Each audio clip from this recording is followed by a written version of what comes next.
창세기 41장 25절로 36절까지의 말씀입니다. 구약 성경 63쪽에 있습니다. 63쪽에 있는 41장 25절로 30절까지 말씀입니다. 다 찾으셨으면 서로 교독하겠습니다. 25절 제가 먼저 읽겠습니다. 요셉이 바로에게 아뢰되 바로의 꿈은 하나라. 하나님이 그가 하실 일을 바로에게 보이심이니이다. 일곱 좋은 암소는 일곱 배요 일곱 좋은 이삭도 일곱 배니 그 꿈은 하나라. 그 후에 올라온 파리하고 흉한 일곱 소는 7년이요 동풍에 말라 속이 빈 일곱 이삭도 일곱 해 흉년이니 내가 바로에게 이르기를 하나님이 그가 하실 일을 바로에게 보이시라 하니 이것이라.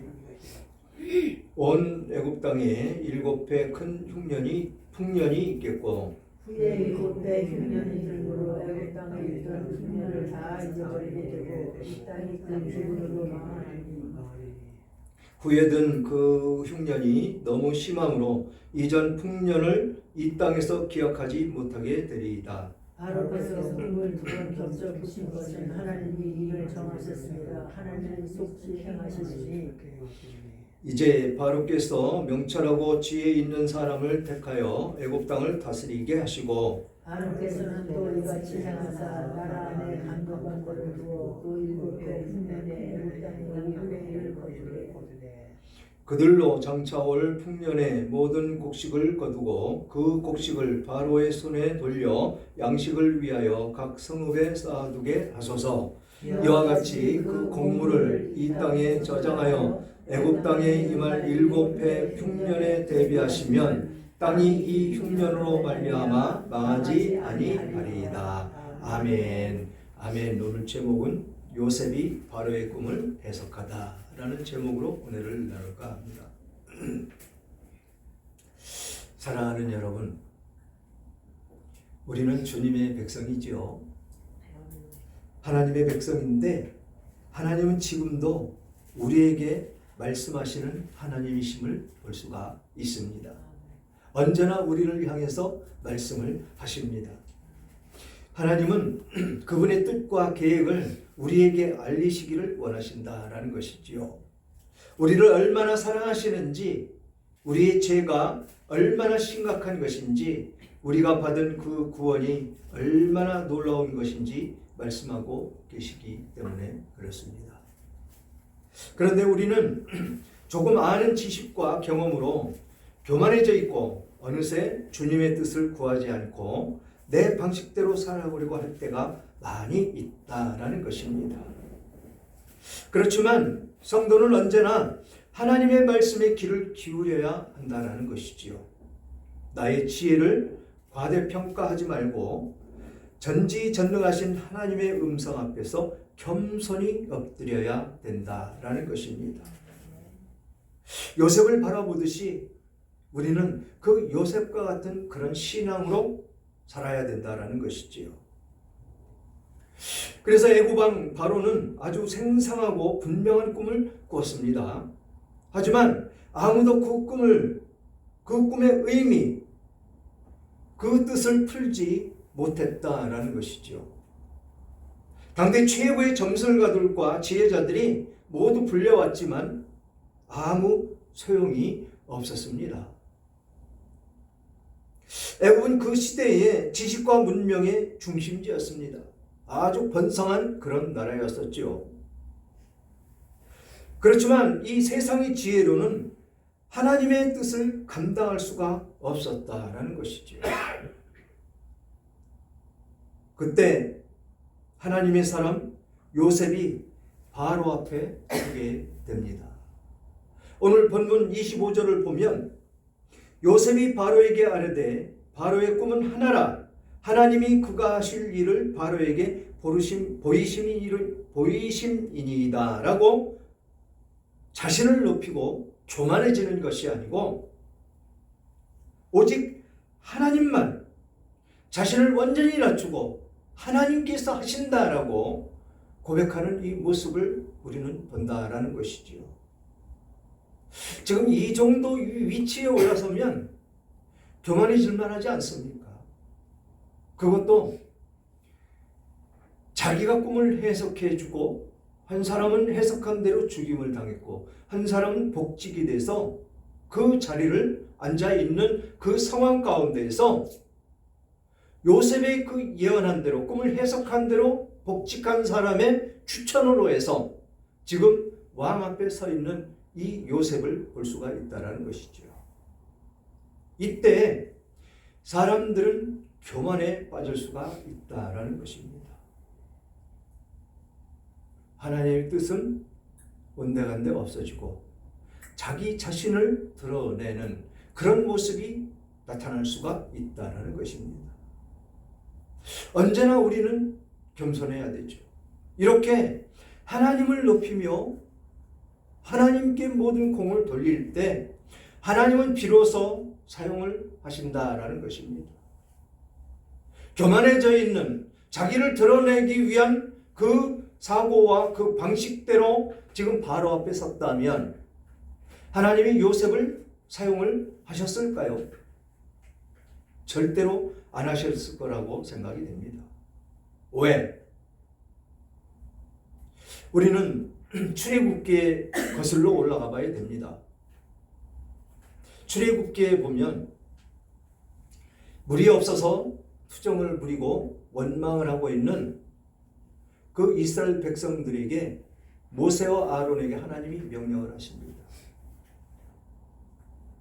그 바위덩이에 명령을 하여 물을 내서 먹게 하라. 그렇게 명령을 하셨는데 혈기에 찬 이 모세와 아론이 화가 나겠죠. 얼마나 원망하는 거 그거 듣기 싫지 않겠습니까? 그랬더니 그 화나는 대로 그 지팡이를 반석을 칩니다. 그래도 하나님은 물을 내주십니다. 그런데요, 놀라운 것은 그렇게 불순종한 아론과 이 모세는 하나님 징계를 받지요. 어떤 징계 받습니까? 그렇게 40년 동안 이스라엘 백성들을 인도하고 범죄했을 때 이스라엘 백성들을 다 쓸어버리겠다고 하실 때 모세는 하나님 앞에 무릎 꿇고 어떻게 기도했습니까? 저들을 살려주시고 나는 하나님의 그 생명책에서 지워 주옵소서라고 기도를 합니다. 그랬던 모세가 혈기에 차서 하나님께서 명령하신 대로 명령을 해서 그 물을 내라고 그랬지 바위를 치라고 안 했습니다. 그랬더니 모세는 가나안에 들어가지를 못합니다. 또 아론도 모세보다 더 앞서 산꼭대기에서 죽습니다. 그것이 하나님이 징계로 그렇게 하실 것이라고 약속을 하셨다라는 것입니다. 그렇게 위대했던 이 모세도 그 하나의 잘못으로 하나의 불순종으로 그렇게 원하고 갈망하고 40년 동안 고생하며 이스라엘 백성들을 이끌고 가나안을 가려고 애를 썼는데 들어가지를 못했더라라는 것입니다. 지금 여기서 우리가 겸허하게 받아들여야 될 것이 바로의 꿈은 하나라 하나님이 그가 하실 일을 바로에게 보이심이니이다. 하나님께 모든 공을 돌리는 것입니다. 나는 아무것도 없습니다. 아무것도 할 수 없습니다. 하오니 하나님 지금 이 시간 저를 사용하시옵소서. 그냥 묵묵히 나를 내드리는 것밖에 없다라는 것이죠. 이 요셉과 같이. 그러면서 꿈을 해석을 합니다. 7 좋은 암소,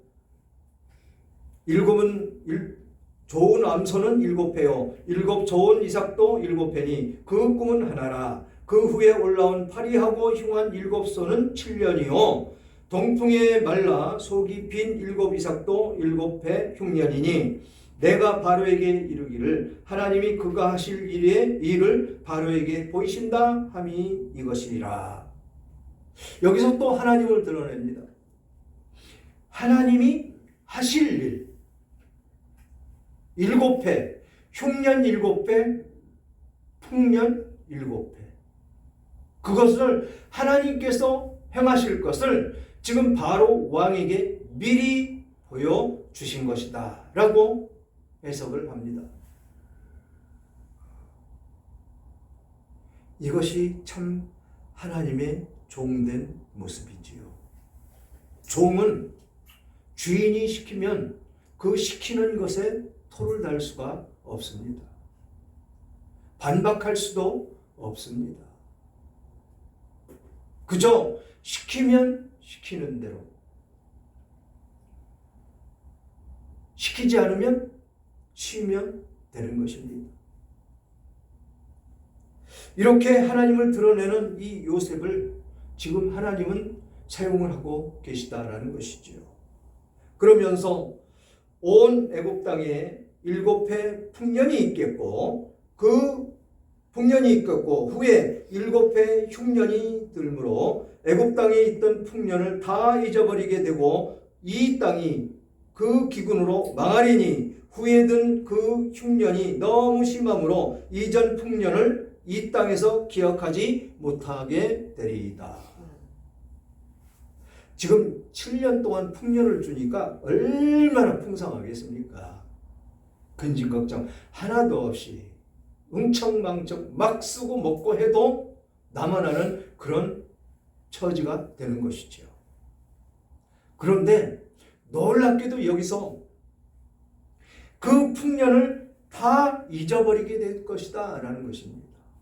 흉년으로 인해서. 그러니 우리는 아주 풍족하게 삶을 살아갈 때 더욱더 겸손히 엎드려야 된다라는 것입니다. 그때 우리는 더욱더 신실하게 하나님을 찾고 또 찾으며 하나님 주시는 지혜대로 살아야 된다라는 것입니다. 왜? 그렇게 풍족하게 살게 되면 얼마나 좋겠습니까? 그 이후에 따라오는 힘들고 어려움, 고난과 역경, 그것을 항상 염두에 두고 살아야 된다는 것이지요. 그래야 우리는 살 수 있다는 것입니다. 힘들지 않고 어렵지 않고. 이 말씀이 얼마나 위대한 말씀입니까? 풍년이 들어서 흥청망청 다 써버리고 나면 흉년 때 감당을 할 수가 없이 나라는 망할 것이다 라는 것입니다.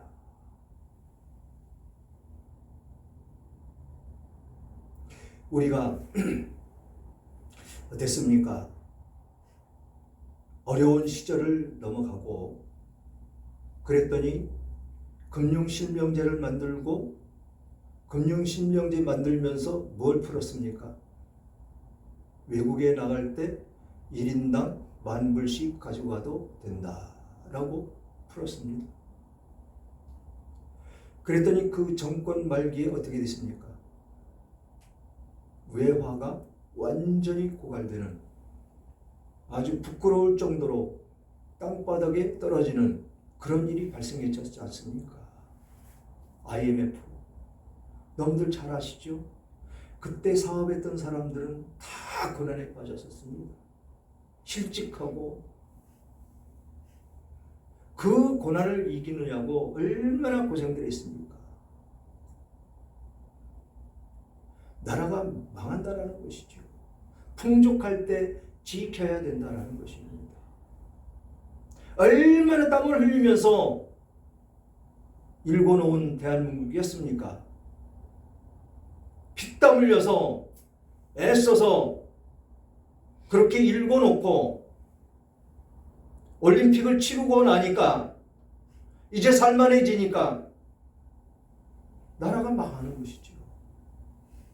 지금 그거를 이야기하고 있는 것입니다. 우리는 그거 다 겪었다라는 것이죠. 그래서 그렇게 풍년이 들 때 정말로 우리나라 건축붐이 일어났을 때 올림픽 끝나고 어땠습니까? 거지가 없다고 그랬습니다. 그 사람들조차도 일할 자리가 너무나 많기 때문에 다 끌어가서 이 산만 붙잡고 있어도 일당 준다고 할 때 아닙니까?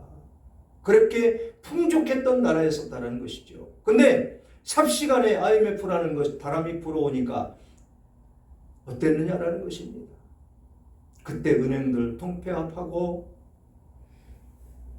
집에 있는 금붙지 다 내오라고 그래서 그걸 팔아서 그 외화를 막아야 되는 그런 처지.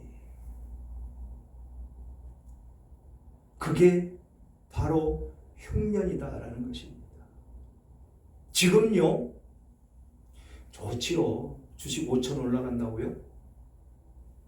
일부 주식.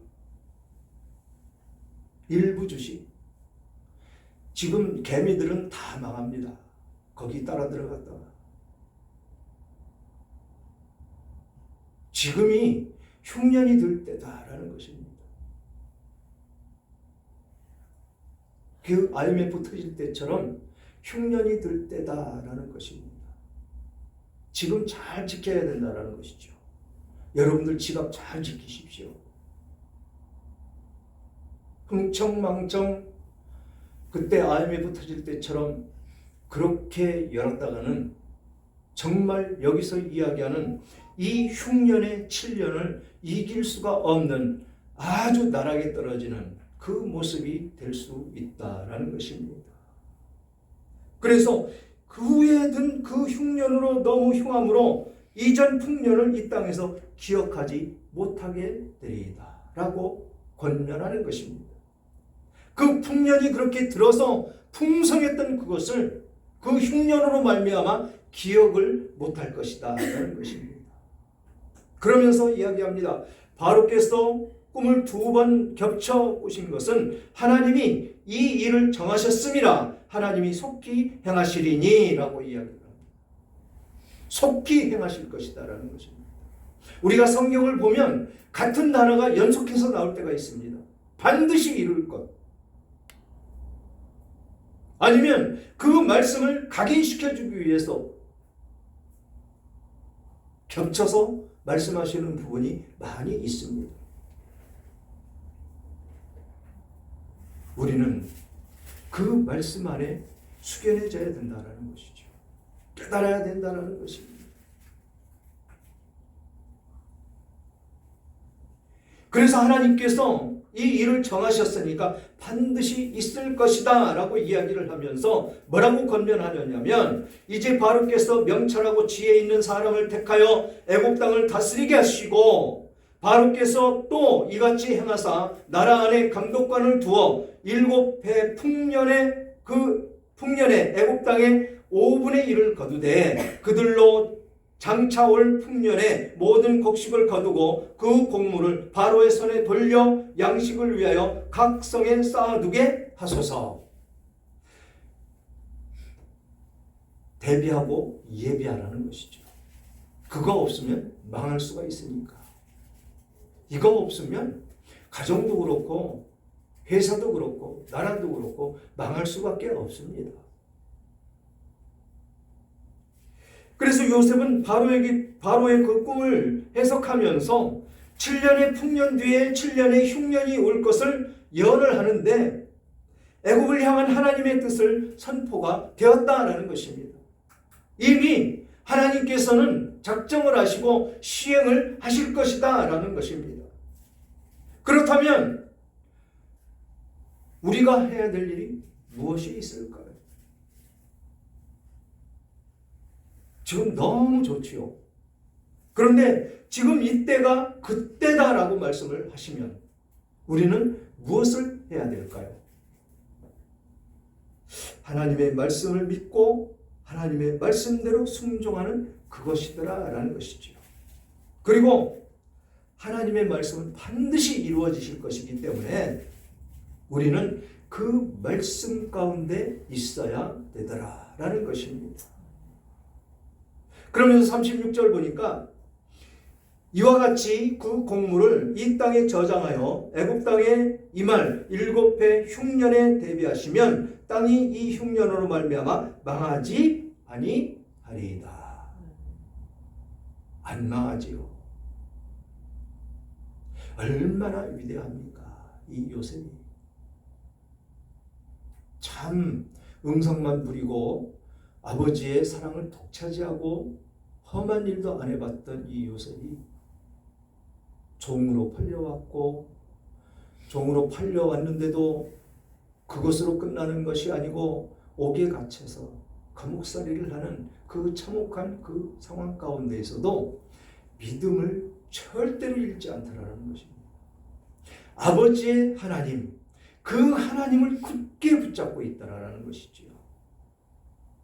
좌로나 우로나 치우침 없이 이런 고난을 주시는 것도 하나님이시니 내가 이 고난을 하나님 달게 받겠습니다. 나에게 준 이 아픔과 고통, 육신의 질병, 하나님 이걸 통해서 무엇을 깨달으라고 하십니까? 달게 받겠습니다. 하나님 말씀 안에만 있겠습니다 라고 고백할 때 이 요셉과 같은 축복이 우리들에게 주어진다라는 것입니다. 그럴 때 하나님은 우리를 향해서 역사하시고 사용하신다라는 것이죠. 사무엘상 15장 22절 보면 순종이 제사보다 낫고 듣는 것이 수양의 기름보다 나으니라고 말씀을 하십니다. 순종이 제사보다 낫다. 예배 드리는 것보다 낫다라는 것입니다. 지금은 제사제도가 없어졌고 예배제도이기 때문에 예배 드리는 것보다 순종하는 것이 하나님은 더 받으시더라라는 것입니다. 그리고 듣는 것, 들으라는 것이죠. 무엇을? 설교할 때 말씀 잘 들으라는 것입니다. 하나님의 말씀 잘 들으라는 것입니다. 그리고 그 듣는 대로 순종을 하고 그 뜻을 이루어 나가면 하나님은 요셉과 같은 신앙이 우리들의 것이더라라는 것입니다. 지금 고난에 닥쳤다고 좌절하고 넘어지지 마십시오. 하나님은 그 상황 가운데 역사하고 계심을 반드시 우리는 알아야 됩니다. 좌절하고 넘어지면 누구만 손해? 누구만 손해? 나만 손해? 나만 손해? 그냥 엎드려 붙잡고 가겠습니다. 죽여 주시옵소서. 나의 죄를 죽여 주시옵소서라고 엎드리는 여러분들 되시기를 주님의 이름으로 축원합니다. 사랑하는 여러분, 하나님은 화려한 예배보다 그 형식보다 말씀에 순종하는 삶을 기뻐하십니다. 하나님의 그 말씀에 순종하는 그 사람들에게 구원이 임할 것이다라는 것이지요. 잘 풀릴 때일수록 더욱 하나님의 말씀을 기억하며 간직하며 그 말씀을 따라가기를 주님의 이름으로 축원합니다. 그래서 평안할 때 더 깊이 순종하고 평안할 때 순종함으로 하나님께서 우리를 하나님의 구원으로 이끌어 나가시는 그 길로 우리는 들어서야 될 줄 믿습니다. 말씀에 귀 기울이시고 삶으로 순종하며 날마다 구원의 기쁨을 누리시는 여러분들 되시기를 주님의 이름으로 축원합니다.